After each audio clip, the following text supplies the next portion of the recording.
안녕하십니까. 이번에 소개해드릴 펀드 ETF는 BKLN입니다. 인베스코 운용사에서 이제 운용하고 있는 ETF이고요. 이 포트폴리오 같은 경우는 재밌게도 금리가 상승할 때 보통 채권은 하락을 합니다. 왜냐하면 금리의 상승 자체는 채권의 장기적인 이자 금액에 대한 할인으로 적용이 되기 때문에 금리가 상승할 때는 채권이 하락하는 단점을 가지고 있습니다. 즉 경기가 되게 좋아지게 되면 낮은 이자를 지급하고 있는 채권 같은 경우는 가격 조정을 더 많이 받을 수밖에 없는 그런 구조를 가지고 있습니다. 채권 자체가.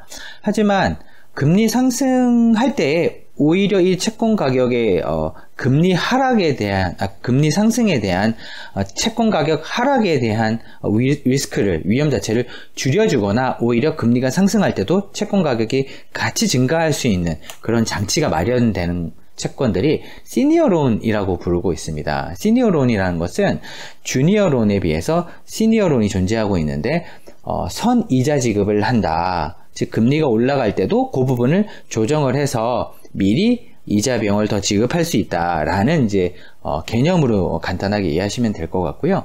그러다 보니까 금리가 상승할 때도 채권 투자에 있어서 다른 채권들은 가격이 떨어지지만 이 채권 같은 경우는 채권 가격이 유지가 되거나 오히려 소폭 올라갈 수 있는 그런 기회를 가지고 있습니다.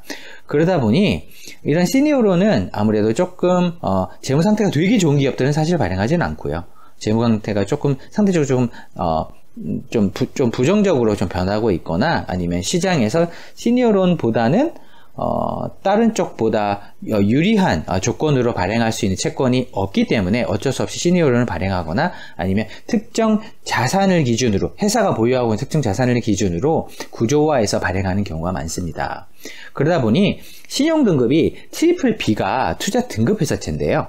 트리플 B의 비중이 한 5분의 1밖에 되지 않고 나머지 신용 등급이 투자 등급 이하에 있는 채권들로 많이 구성되어 있습니다. 그러다 보니까 채권 발행에서 좀 불리한 부분이 있으니까 시니어론이라는 비이클 수단을 통해서 채권을 발행하는 기업들이라고 보시면 되겠는데 그렇다고 해서 정말로 나쁜 기업들이냐 그렇지는 않습니다. 아시는 것처럼 델 그리고 버거킹 아시는 기업들이 꽤 많습니다. 웨스턴 디지털 이런 기업들이 좀 있고요.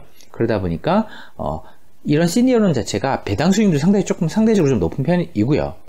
그리고 이러한 수단 자체가 꽤 괜찮은 전략이기 때문에 금리가 올라갔을 때 특히 다른 채권들에 비해서 사이즈가 좀 많이 커졌습니다. 최근에 약 10조까지는 되진 않지만 7조 원 정도 되는 대형 펀드로 성장을 했고 종목도 약 한 100개가 넘는 종목들로 되어 있기 때문에 꽤 분산 투자도 많이 되어 있는 편입니다.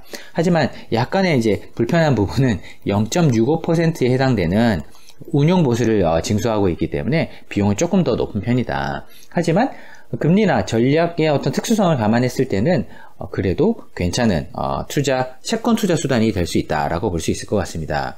그리고 보시는 것처럼 실제 2000년 초반부터 설정되었을 때 2010년 초반부터 쭉 봤을 때 꾸준히 상승하는 모습을 보였습니다.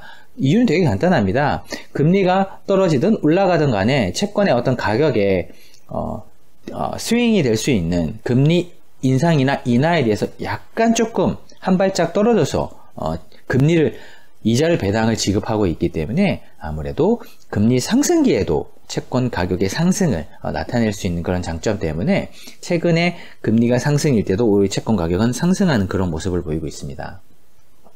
따라서 채권을 투자할 때 금리 상승에 대한 부담을 안고 있어서 조금 채권 투자에 어려움이 있다고 한다면 BKLN도 고려할 수 있는 가장 좋은 대안 중에 하나가 될 수 있겠다라고 볼 수 있는 것 같습니다.